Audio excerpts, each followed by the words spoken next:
What does thinking like a leader actually look like on a Tuesday afternoon? This is a brilliant question, and it is something that you need to know if you're trying to become a leader, if you're trying to get promoted, if you want to become a leader, or even if you are already in a leadership position right now, but you've never had this kind of training before. First up, you need to spend time, you need to make time to think like a leader. That is the most important thing that you can do.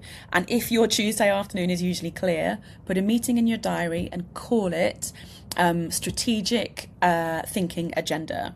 Then what I'm going to do is put another link in here to the strategic thinking agenda. I've done this work for you. I've told you, I'm telling you exactly what you need to think about.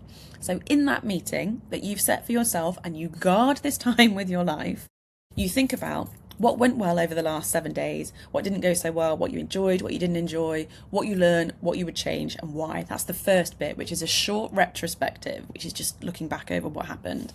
Then you think about key problems within your team, within your company, within your industry, anything that are going to stop you achieving your objectives. This is really important. We are thinking like a leader.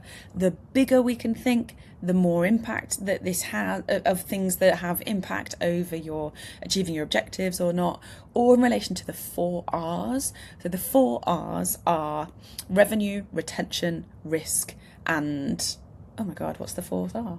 Revenue, retention, risk, reputation. That's the other one. That's what leaders care about, the 4 R's.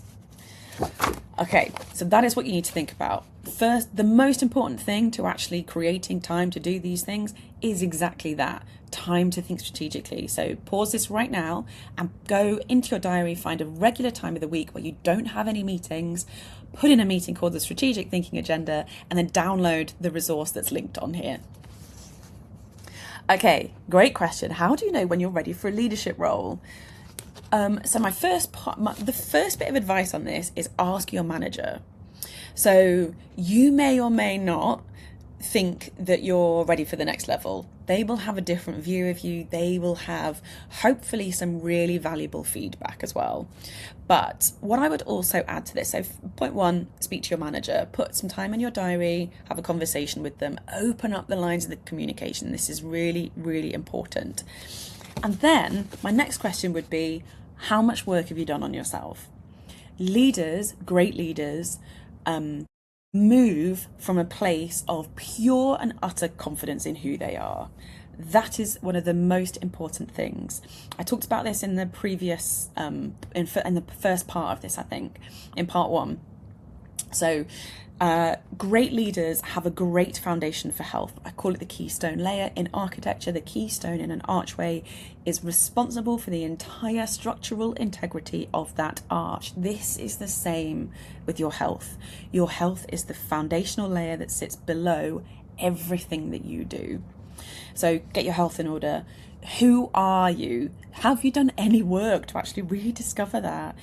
The great leaders are self-aware and they fully and truly and utterly accept themselves. Then we go through the motions. You understand your purpose, you've worked on your mindset, you've stepped up in your identity. You might have done a little bit as well in the areas of capabilities.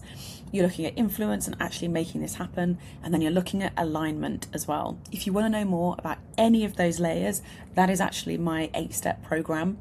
So first of all, the entire thing is shared in my book, Promotion Isn't the Point. Link below to order a copy of that as well. And second of all, if you want to go a level deeper, there's a link below as well to the resources library and a place where you can go deeper in all of those sections.